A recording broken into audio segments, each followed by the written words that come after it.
Hola, bueno, supongo que ya está esto funcionando. Estamos avisando tú sí, vale.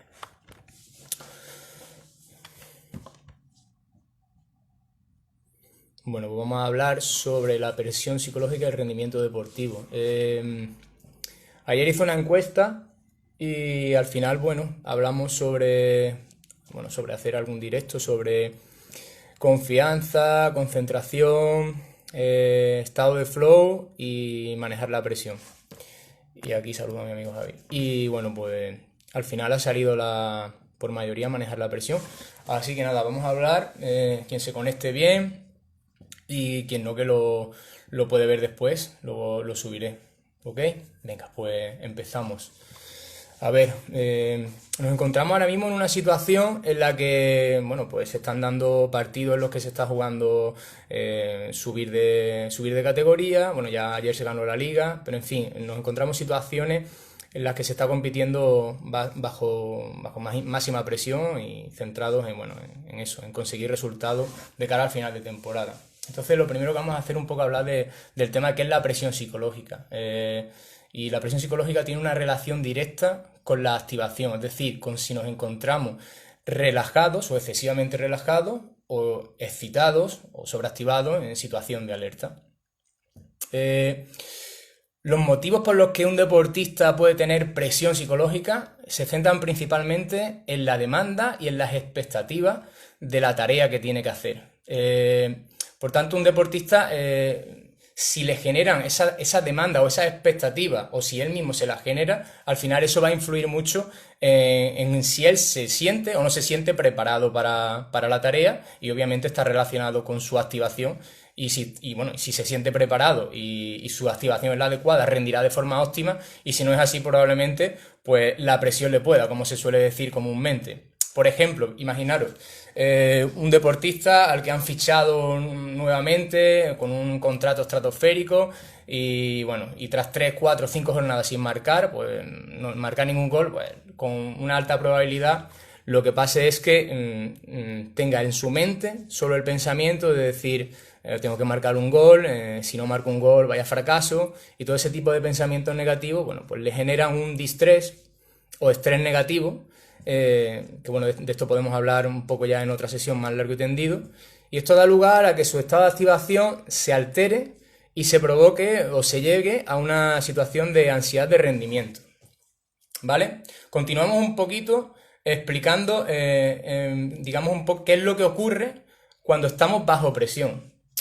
Pues básicamente lo que pasa es que se alteran la comunicación entre las áreas cerebrales, es decir, no hay una comunicación fluida entre las distintas áreas cerebrales, y esto hace que se disminuya el rendimiento, ya que nosotros estamos acostumbrados a procesar la información, bueno, de forma habitual y de forma automática cuando conocemos la tarea. Sin embargo, cuando estamos excesivamente activados, es cuando digamos, es nuestro cerebro, en vez de procesar la información de forma fluida, como he dicho, digamos, se bloquea, y al final la misma información que teníamos que, digamos, gestionar en una situación en la que la hacemos de forma automática, lo que hacemos es no poderlo hacer con esa fluidez y bloquearnos por el exceso de activación o por el exceso de relajación.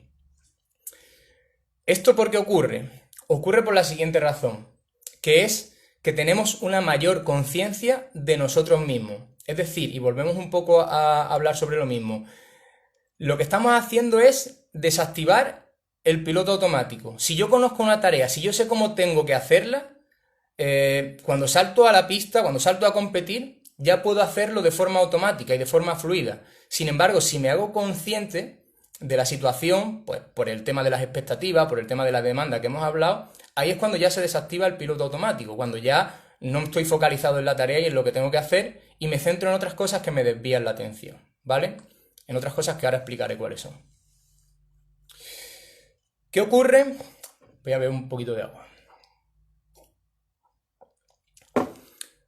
¿Qué ocurre cuando no actuamos de forma automática? Bueno, como he dicho, cuando no actuamos de forma automática, nuestra atención, en vez de centrarse en los elementos del juego, en vez de centrarse en el presente, lo que hace es centrarse en los resultados y sobre todo en esas consecuencias. Pongo un ejemplo. Imaginaros que quedan pocos minutos para acabar un partido. Vas empatando y tienes que ganar sí o sí porque es un ascenso de categoría y lo que hace tu mente es decirte, pues como no ganemos esto va a ser un desastre, se va a liar, otro año en blanco, tengo que marcar sí o sí. Fijaros en esta última frase, tengo que marcar sí o sí. Estás como poniéndote una responsabilidad que no puedes controlar, porque tú puedes ser un buen jugador, si hablamos por ejemplo de fútbol, pero no controlas o no depende de ti marcar un gol, es algo incontrolable, porque te puedes encontrar una defensa férrea, porque te puedes encontrar un equipo que sea mejor que tú, y al final lo que te estás es cargando la mochila de una responsabilidad que no puedes controlar y además te está saliendo del plan establecido por tu entrenador para rendir y para hacerle daño al rival con sus debilidades. En fin, lo que está básicamente es intentando resolverlo todo de forma rápida, precipitada y de forma ineficaz por ese exceso de activación. Vale, vamos a continuar. No sé si habéis escuchado alguna vez hablar de la ley de Yerkes y Dawson o invertida. Lo que dice esta ley es un poco como que la relación entre la ansiedad y el rendimiento nos explica que cuando el nivel de activación es moderadamente elevado o cuando estamos moderadamente activados es cuando llegamos a tener un rendimiento óptimo. Imaginaros una U invertida así. Bueno, pues en la mitad, un poquito más adelante de la mitad, sería cuando nuestra activación y nuestro rendimiento estarían equilibrados, estaríamos en la zona de rendimiento óptimo. Y entonces ahí es cuando desaparece la ansiedad y el rendimiento se puede hacer de manera fluida. Nos acercamos, como he dicho antes, a ese estado de flow, a esa zona de máximo rendimiento en donde podemos centrarnos en lo que de verdad importa. Mirad, en las investigaciones realizadas a nivel cerebral, lo que nos dicen es que se demuestra que el cerebro activa una zona concreta cuando estamos, digamos, con presión. Es decir, cuando nosotros tenemos presión por sobreactivación, nuestra parte cerebral activada está en una zona ventral que nos hace como si fuéramos meros aprendices de la tarea y nos desactiva, digamos, del modo automático, que es a donde tenemos que intentar llegar. Entonces, lo ideal es reconocer qué nos genera ese exceso de activación y aprender las herramientas necesarias para poder reconducir ese rendimiento a nuestra zona óptima. Vamos a continuar. Además, con lo más importante, que es cómo reconducir o manejar este estado de presión. Ya sabemos qué nos produce la presión. Ya sabemos cómo identificarlo. Ahora vamos a ver qué es lo que podemos hacer para manejarlo. Bueno, existen una serie de herramientas que se utilizan a nivel psicológico, que utilizamos los psicólogos en terapia. Y bueno, pues empezamos. Principalmente lo que tenemos que centrarnos es en los pensamientos, es decir, todas estas demandas, estas expectativas de las que estaba hablando, están centradas o vienen precedidas de estos pensamientos. Entonces tenemos que intentar, pensamientos que nos centran en el resultado y no en controlar nuestro momento presente. Entonces tenemos que intentar que estos pensamientos vayan, como he dicho, orientados al rendimiento y no al resultado. El rendimiento es todo aquello que podemos controlar. Un pase, un control, una recepción, si eres jugador de baloncesto, un bloqueo, si eres jugador de tenis, todo aquello que es entrenable, un segundo servicio, todo aquello que es entrenable y podemos mejorar tanto en entrenamiento como en partido. Sin embargo, los objetivos de resultado o centrarnos en el resultado, hemos hablado que no dependen de nosotros y nos hacen perder el foco en lo que podemos controlar. Hemos dicho que no depende de nosotros ganar un partido, marcar un gol o ganar una liga. Es que te puedes encontrar a alguien que sea mejor que tú. Sin embargo, sí depende de ti lo que hemos dicho. Mejorar un control, un servicio, todo esto sí es controlable, sí es entrenable y para eso son tan importantes los entrenamientos, para manejar este tipo de situaciones y para hacerlas más automáticas de cara a la competición.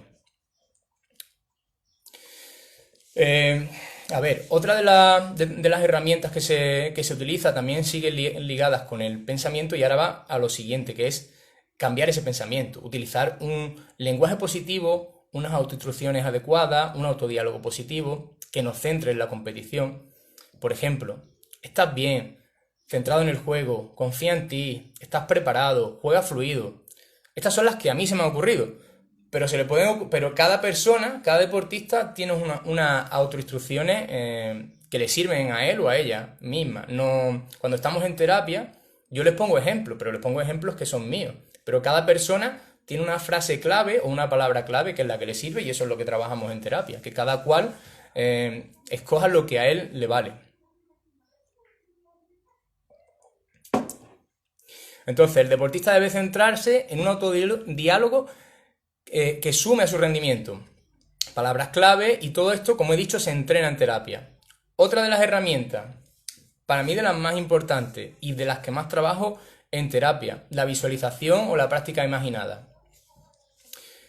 Con esta herramienta vamos a introducir en la mente lo que va a ocurrir en el partido, pero antes de que ocurra. De esta forma, cuando tengamos que responder de una manera adecuada y con una activación adecuada, ya habrá pasado antes por nuestra mente. Y de eso se trata la visualización.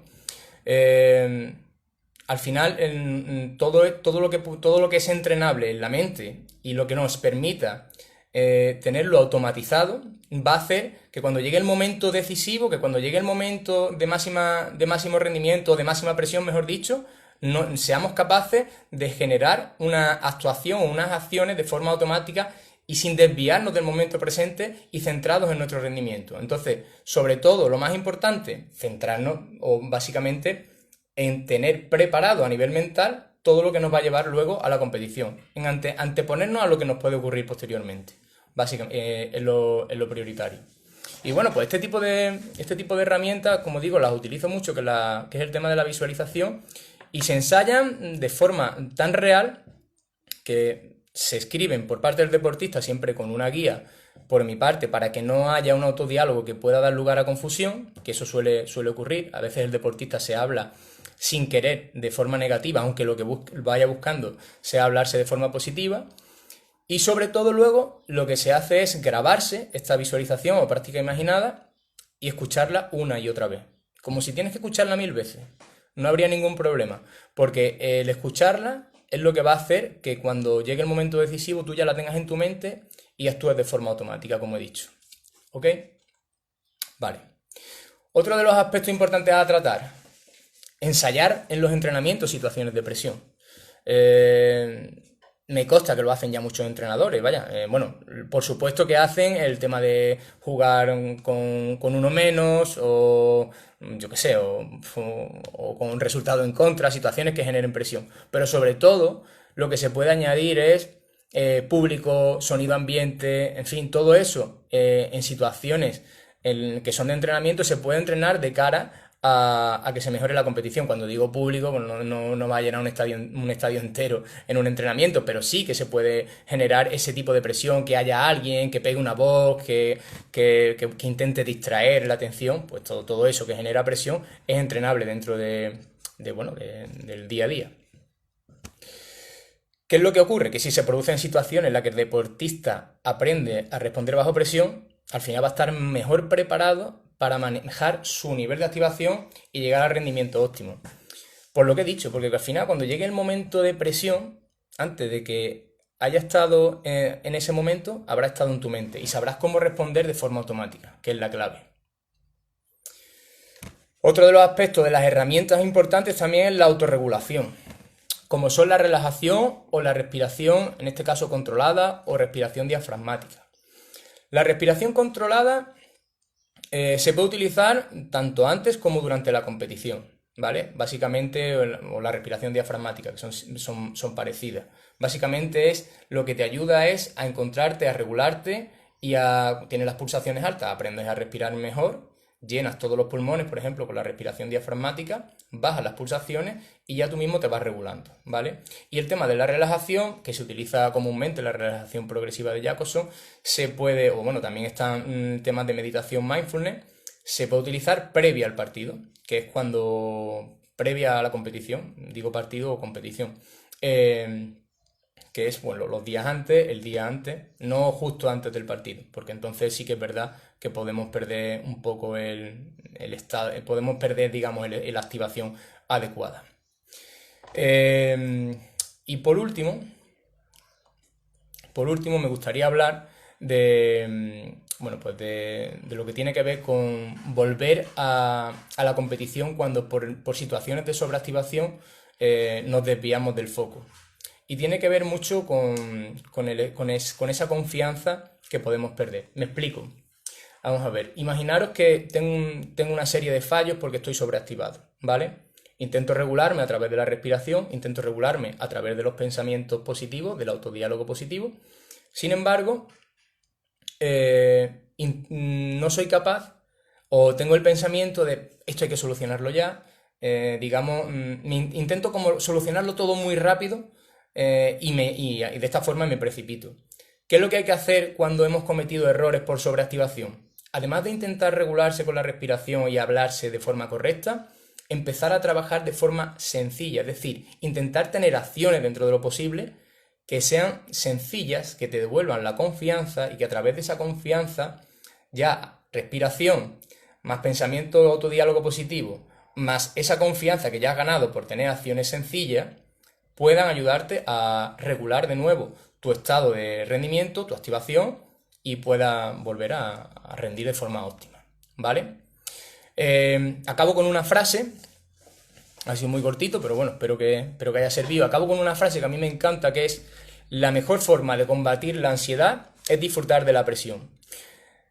Ese es el objetivo que debe marcarse, en mi opinión, cada deportista, sobre todo en el alto rendimiento, disfrutar de la presión. Aunque bueno, en el deporte amateur nos presionamos, los que competimos somos capaces de presionarnos al mismo nivel y tenemos que aprender a disfrutar de la presión, y todo eso es entrenable, todo eso se trabaja a nivel de psicología, tanto como he dicho con las herramientas como con la psicoeducación que brevemente he explicado en este vídeo.